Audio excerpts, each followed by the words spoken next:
മക്കളെ, ഇന്ത്യയും പാകിസ്ഥാനും തമ്മിലുള്ള കളിയിലെ വിക്കറ്റുകളൊക്കെ ഇങ്ങനെ ചടപടച്ചിട്ട് ഇങ്ങനെ കൊഴിഞ്ഞുകൊണ്ടിരിക്കുക. 3 വിക്കറ്റ് പോയി. ഒരു രക്ഷയില്ല. പാകിസ്ഥാൻ ടീം നല്ല ഫോമിലാണ്. ഇന്ത്യയുടെ മെയിൻ വിക്കറ്റുകളൊക്കെ നഷ്ടപ്പെടുത്തി. പിന്നെ ചെക്കൻ്റെ അഴിഞ്ഞാട്ടായിരുന്നു. വീരു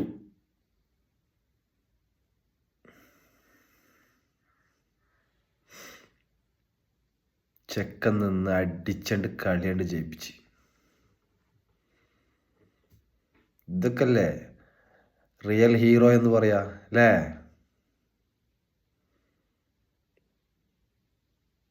കളി അടിച്ചണ്ട് ജയിപ്പിച്ച്.